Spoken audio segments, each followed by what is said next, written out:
Yeah, okay, this is, Stone Demo Kid. And, today, I'm gonna be doing a very small, possibly short, long, I'm not sure, report on the 360 and why it does not suck and why it has its flaws. What, what flaws it has, that is. Every gaming console is gonna have flaws, of course, but this is the video, well, not really a video because I'm not in touch with the camera right now, so it's just going to be a still picture of me. But anyway, I'll start now.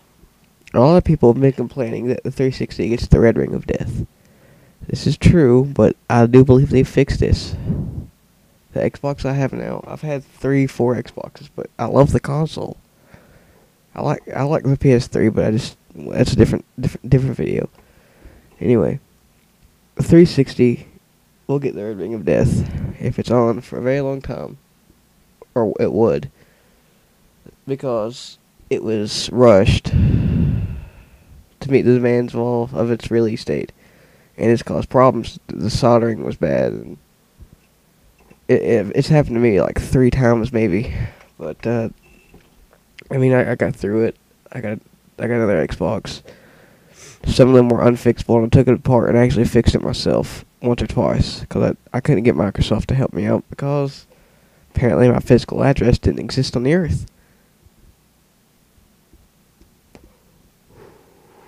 Okay, so that's one thing.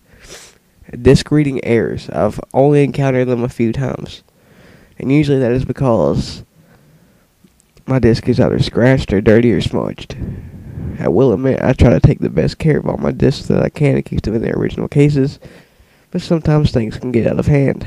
That's a given with about any disc for anything, that it will get out of hand on occasion. The open tray, close tray thing, where you put in a disc and it says reading, and then it'll say please insert disc or open tray. It'll give you the option to open the tray when there's a disc in it, and it won't acknowledge that there's a disc in the tray. It's happened to me too before. I had to take apart a 360, and I switched the disc drives with another old 360 that I had that didn't work because I got the red ring. And I basically put 2 360s together and got a good one, okay? They were both pros, 360 pros. Silver disc tray. Okay, let's see, what else? I seen this guy on YouTube, let me see what's his name here, Shokio. Yeah, the black kid with the video why the 360 sucks. Said that the 360 was last gen because it has a disc tray. It's a freaking disc tray. You go out and buy a brand new model computer and it has a disc tray. Does that make it last generation because it's a brand new 2010 version computer? Because it has a disc tray, it sucks now? Okay, I will say, whenever I go to put a disc in the PS3, call me stupid, but it gets me excited. It's all like, oh yeah, cool, it sucks, it ain't sweet.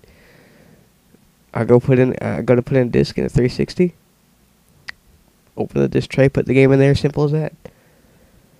The thing about it is, sometimes when I put a game in the PS3, I've actually had it get lodged in the PS3, and it'll just pull it out, push it back in, pull it out, do some really weird stuff. So, it does not make it last gen because it has a disc tray. That's retarded. I'm sorry if I offend anybody by the term retarded, but a disc tray does not make anything last generation. Anyway, moving on. No web browser. 360 does not have a web browser. What?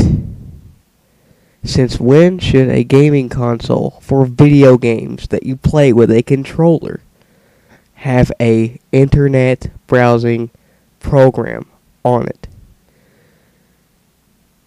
Connecting to the internet for any console is to play online with other people across the internet, and to get add-ons like downloadable content for games like Halo with map packs and Call of Duty, and songs for Guitar Hero. Even though I hate Guitar Hero, that's another video another time. But the internet for consoles is simply playing online via the internet and DLC in the marketplaces and just getting cool junk like that.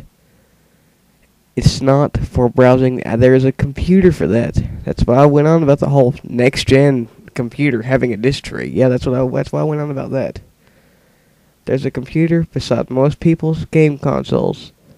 And if not, they're located somewhere in their house, or else they wouldn't be watching this video, or they're using a PS3, or they're using a Wii. The Wii's pretty cool. I like the Wii. I like the Wii a lot. It doesn't have a disc tray. Okay. So what? You can buy a browser for it. That's pretty cool, but, I mean, I'm not really going to use it when there's a computer right here.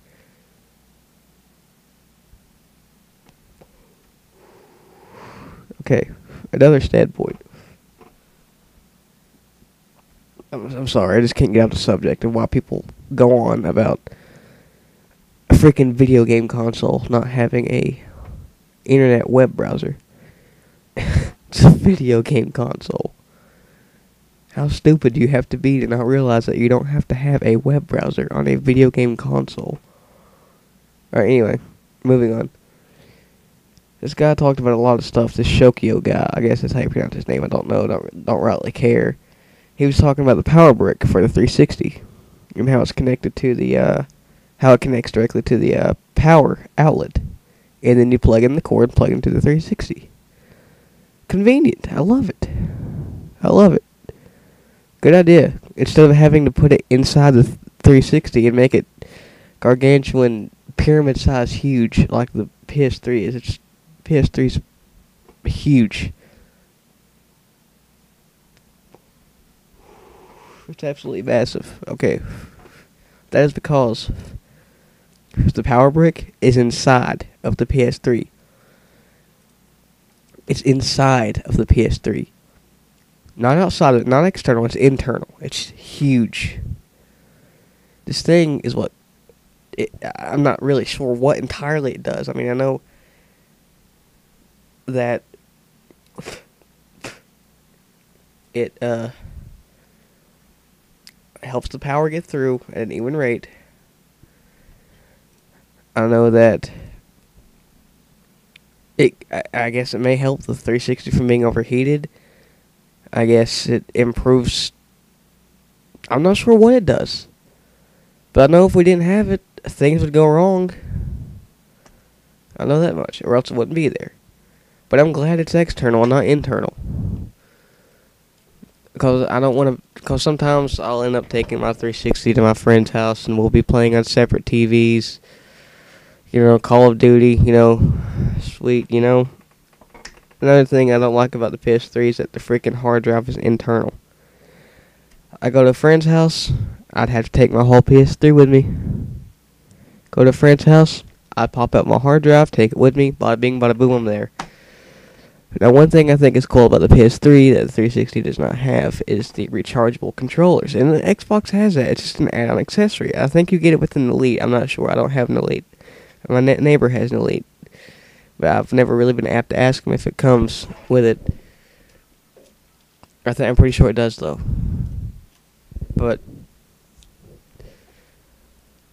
all these things really get on me when people like start dissing the 3S3, the 3S3, the Xbox 360, because it's apparently last gen because it has a disc tray, or it's less of a console because it doesn't have an internet web browser. The point of it is, people, that the 360 is not dominant. The PS3 is not dominant. The Wii is pretty good. It's got some very intricate games. I mean, good value. I've never had a problem out of a Wii as long as I lived. But again, another video. The point is, all three consoles are good, but they're gaming consoles for video games. And 360, in my opinion, is the best. It may have had its problems in the past, but now I overlook them because... Oh, one more thing. The online, it's better. That's why you pay for it. The end. But, yep. That's about all I have to say for that. And Stone Demo Kid out.